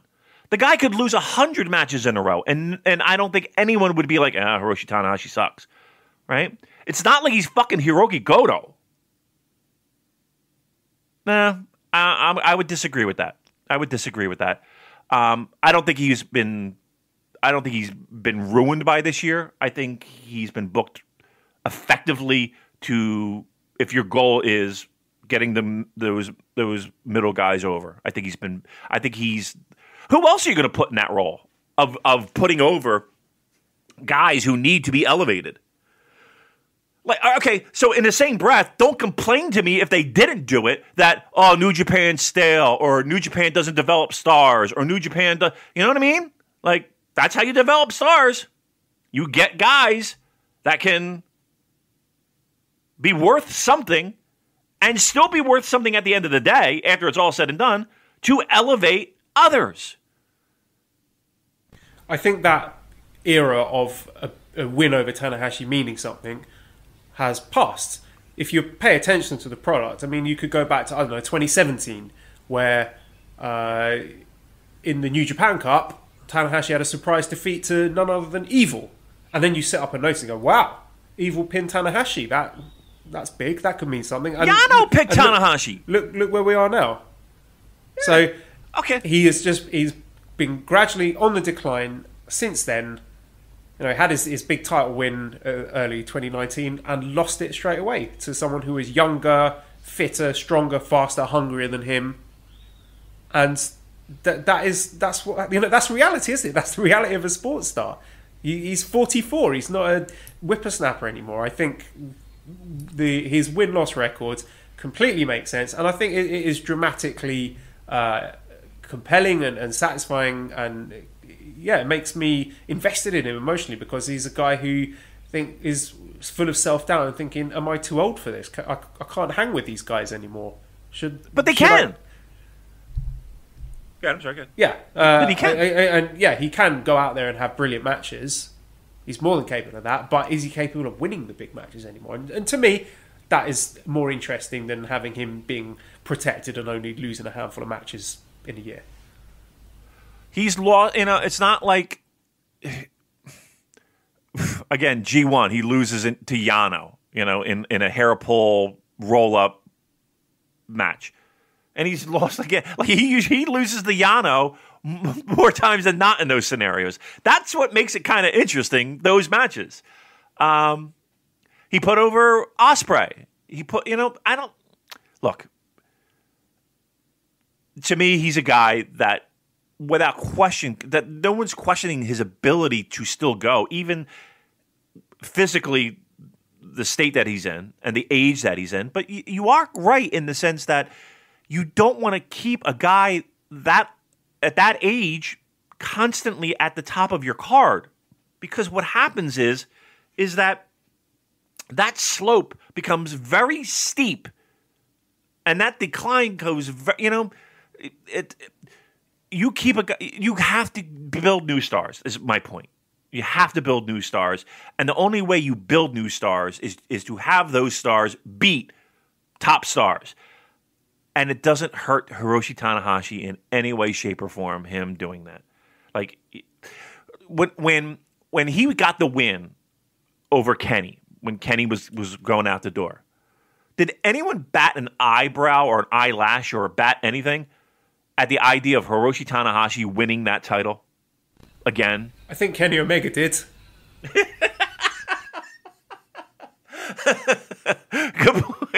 Good point. But you see what I'm saying, right? I think Hiroshi Tanahashi's been booked fine for a 2020 year that has been fucked from the beginning. So I think he's fine, and he'll come out of it fine.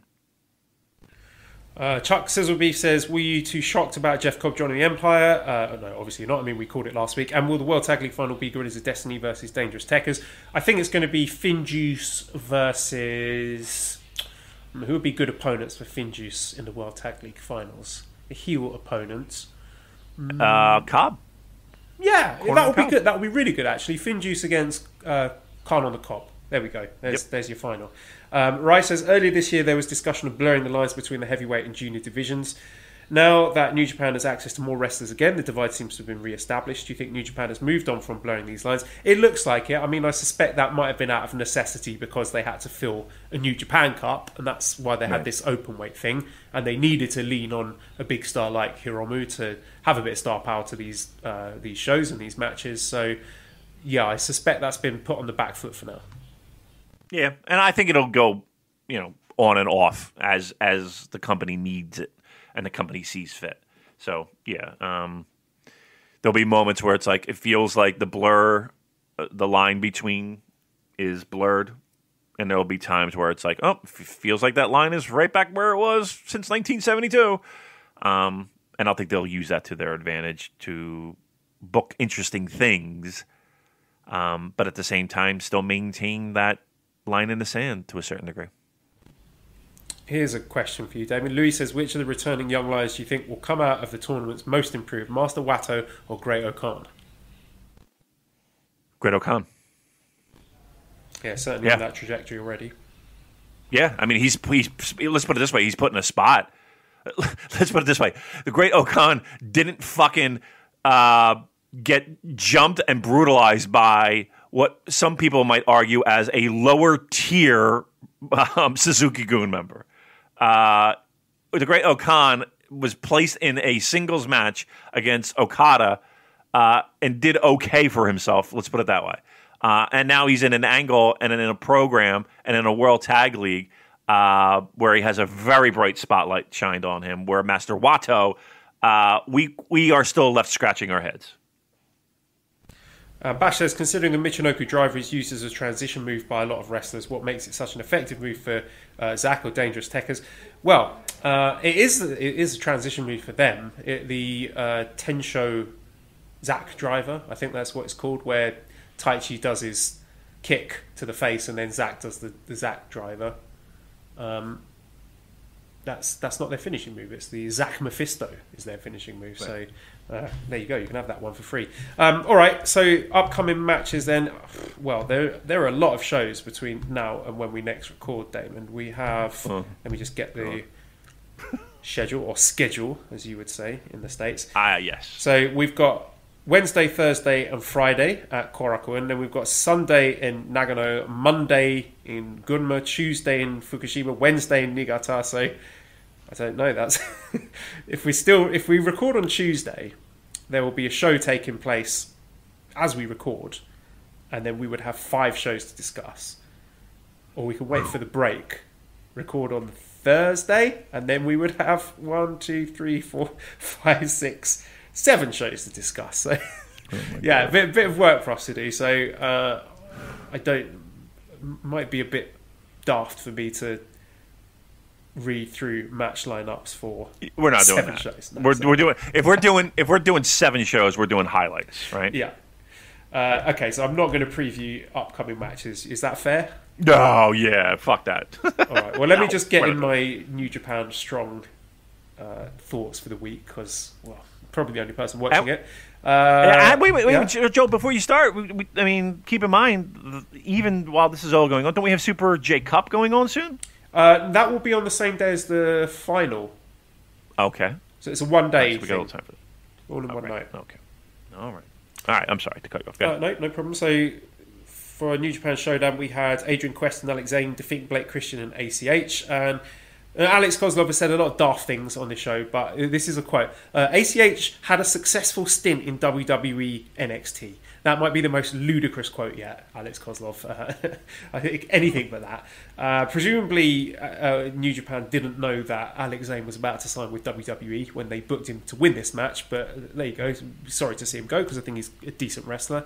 But good luck in WWE. Second match, actually, I would recommend you go out your way to watch this one, Damon. I think you would like this one. It was Tom Lawler defeating Fred Rosser in 11 minutes via referee stoppage. This was a really good match. 2 big dudes. There was good arm work, very entertaining range of submissions and scrambles. And Tom Lawler now has made a little faction. He's got Russ Taylor and JR Kratos with him. They're like a little MMA camp. And I think Tom Lawler would be a really good signing for New Japan when his MLW deal is up. I think he'd be a unique presence in New Japan. I think he's a legitimate tough guy. Oh, wait, is he signed with MLW? Have I got that right? I don't know. I'd have to check that. I could be wrong there. But yeah, he's got his MMA background. He's got a really interesting style. It's like a bit like a cross between Suzuki and Zack, like a marriage between wild brawling and nasty submission holds. And I think he's a character that jumps off the screen that I think would be really successful in Japan. I think Japanese fans would love him. So definitely one to keep an eye on there. And in the third match, we had a 6-man tag match with Carl Fredericks, Brody King, Juice Robinson against Chase Owens, Tangaloa, and Jay White. And what stood out here was the Jay White against Carl Fredericks segments, because that was a really exciting glimpse into the future of New Japan, or at least the future amongst its foreign stars, and I could see that being a big match somewhere down the line with Carl against Jay. And we had a main event with Tama Tonga defeating PJ Black in 10 minutes 38 seconds by a gun stun. It was a good match, but I don't really know why they were wrestling each other or why I should care about it. So that was a bit of a strange one. So yeah, there you go. I would strongly recommend people check out Tom Lawler against Fred Rosser because that was a good match. All right, I'll check that out. Absolutely. I don't see anything with him being exclusive to MLW, but he is on their website, I believe. Yeah, he is. He sure is. So I don't know about any particular contracts or what his deal is, but Forbidden Doors opening everywhere with New Japan Pro Wrestling. We'll just say that. All right, I can't believe we've done 2 hours on World Tag League and Best of Super Juniors. There was a lot to talk about. Listen, we are pros. There was a lot to talk about. Again, it's sometimes, and I think listeners of the show, longtime listeners of the show, know that sometimes it can be a little bit of a slog talking about World Tag League. But we tried to get you the interesting bits. We tried to get you the stuff that you should keep an eye out on, and hopefully it'll make this a little bit easier as you move into Wrestle Kingdom season. So we'll pat ourselves on the back for another fine show, another award-winning broadcast from Joel and Damon. Yeah, and there may be other wrestling podcasts out there who hand-wave the World Tag League and say, it's rubbish, so we'll pick it up again when it comes to Wrestle Kingdom. And yeah, they're missing out, because this is why we're the best, Damon, because we are finding the interesting nuggets of gold. I don't want to say in amongst the shit, but yeah, there's good stuff in there. Okay, we had 20 minutes of boob talk, so that was nice. Boob talk is always very welcome stuff. Okay, redcircle.com/shows/super-j-cast if you want to give us some money. That's always appreciated. Discord link is in the show notes. Again, tremendous fun if you are watching these shows live to jump in the Discords. It's always a lot of fun. I'm always there when I'm watching shows live and joining the chat. It's good discussion. ProWrestlingTees.com/SuperJcast if you want to get one of our t-shirts. There might be a Black Friday deal coming up soon. I'll have to check that one. I'll put it up on Twitter. Thanks as always to editor Dan, who you can find on Twitter at Lousy0219. Subscribe to the Voices of Wrestling Podcast Network for other great shows and give us a 5-star review on iTunes. Follow us on Twitter at SuperJcast. Thank you everyone for listening and goodbye.